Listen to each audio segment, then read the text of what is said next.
And we are live. Welcome to this live stream, Swiss cheese and jazz guitar. So it's a quick Friday morning thought. If you guys are watching live and you are having any issues hearing me, please let me know in the chat because there's a system, a difference of a setup.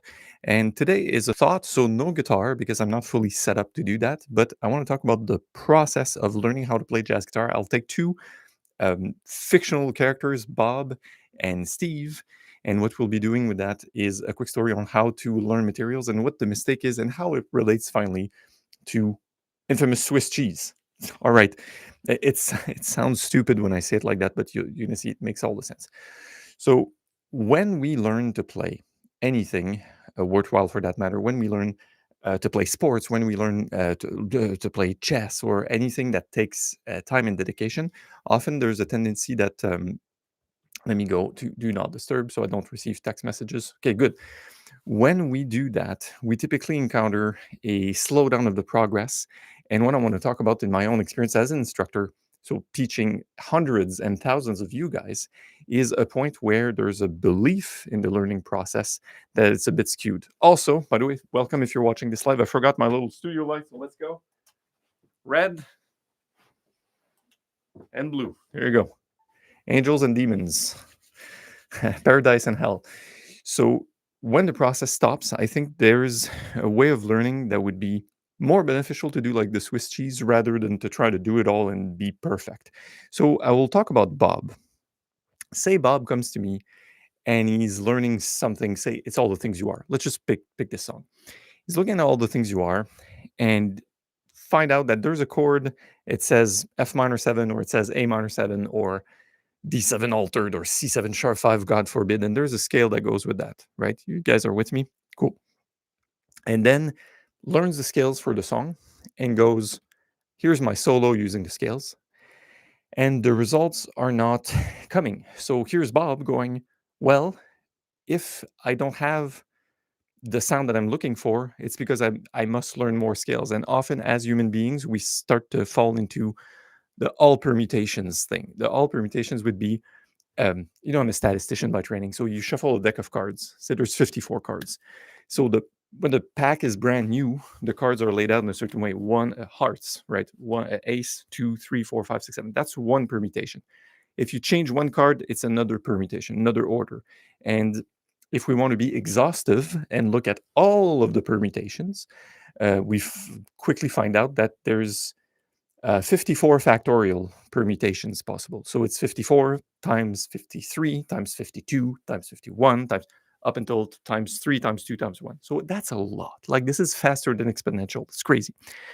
So our friend Bob wants to go exhaustive and goes, if I don't have all the scales and all the positions and all of the fingerings and all of the keys, that must be the reason why my solo and all the things you are with scales sucks, right? And I go, yes, but there's other ways to think about this. Now you're having your slice of Swiss cheese, which is it has holes, and you're trying to fill all the holes. You're trying to fill all the gaps, and this takes a tremendous amount of time, and it takes a lot of effort, and the results are not always there because while look, while I solo on all the things you are, even if I did all of the scales over all the positions in all keys with all permutations, and I do this holding on one leg while my hair is a certain way and I wear this blue jacket, whatever, when I perform, the bar is done. 1, 2, 3, 4, then you're done. So there's a limit of cognitive abilities that we have. So I think we can play it smarter. And I'll bring our other friend, Blue, here, Steve, who's doing a different approach. Steve's going to learn the scales to all the things you are to a point where he knows it's Swiss cheese and there's gaps. But it's like, it's fine, there are gaps. I'll get back to Steve in a moment. Let me get back to Bob. So Bob then spends 3 months, 6 months to a year learning all the scales and all the positions, all the possible fingerings, etc. He's being very exhaustive, which is what you guys, most of you guys watching, will have tendency to do. It's like, oh, the reason I can do that is because I need. Okay. So Bob goes on to the arpeggios, and same thing. Does arpeggios of all the things you are, 1, 3, 5, 7, but not.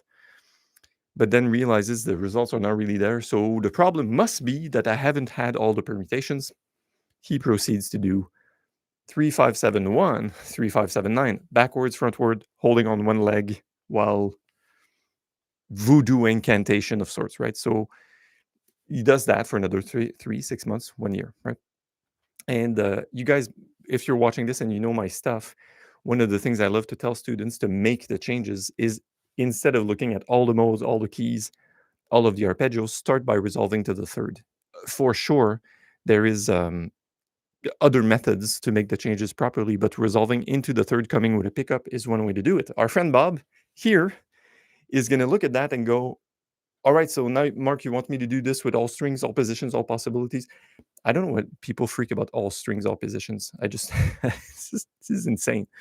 So it reminds me, if someone would learn a new language, like I don't speak Japanese, and I would go to Japan and live and hang out and go to a coffee shop, order my coffee, and go, well, the reason I can't really speak fluent Japanese now is because I haven't memorized the dictionary yet.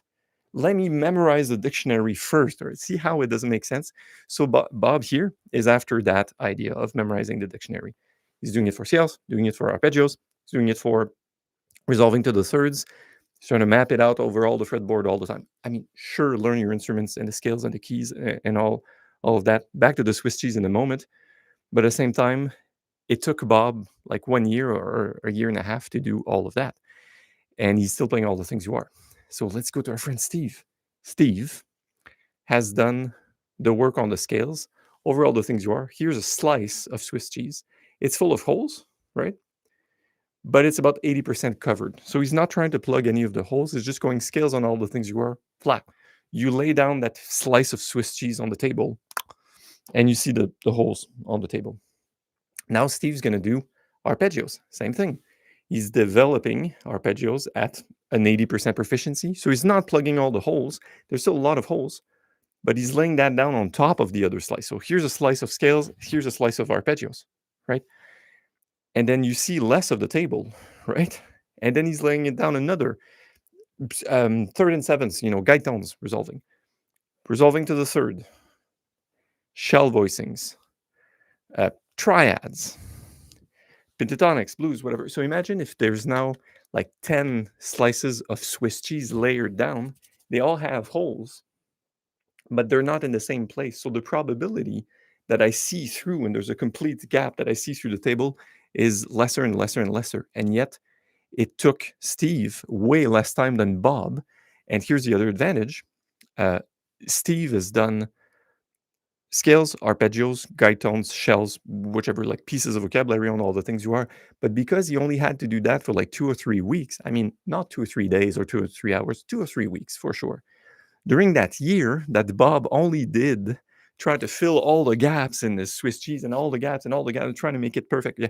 So it's a video. This is an episode anti-perfectionism, because I'm also like that. I tend to want to cover all the grounds. It's like, no, cover most of the grounds and move on, right? Move on to the next thing. So Bob has tried to do a thorough approach and make every slice of Swiss cheese as full as possible, but he's not winding up any further in his solos. And it took way more time, way more effort, and he will probably forget more than he can remember of all this technique. While Steve probably has learned 20, 25 tunes in that same time, right? So it reminds me, if I'm, my son's going to start to play hockey. If we were to wait until he can skate perfectly before we give him a stick to handle the puck, or if we were to wait until he holds the stick properly and he can handle, like, get this at 100% before adding the next piece, the kid would never move forward, right? So the point is, you could sort of skate, you could sort of hold the stick, you could sort of shoot, you could sort of skate backwards, say. So layer all the stuff, and then once we look at one single slice, we can sort of start to fill the gaps and go deeper in each topic. But I'm a big proponent of having more of an 80-20 approach over several different pieces of information, because they do stack up. On that note, that's it. That was the talk I had for you guys this morning. I hope the sound was okay. I didn't get enough. Anyone tell me otherwise? So good. And keep me posted if you have any questions about this. Link in description below if you want to access the calls. I have a calls in a few minutes, actually, with my group of students. The Catalyst 2.0 is probably going to be closing very soon. There's a link in description. It's jazzcarlsons.net. You can just head over to the blog and navigate. the different offers we have, you'll be able to hang out with me and the other students. I do that twice a week.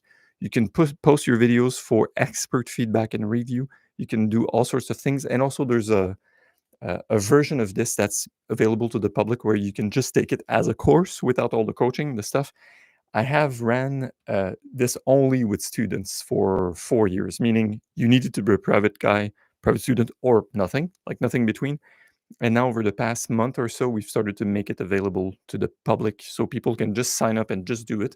So, this is great if you're a do it yourselfer. You just need a quick pat on the back and you want to, well, hang out with me and just learn much faster. It's not full on coaching, so it's not like one on one lessons.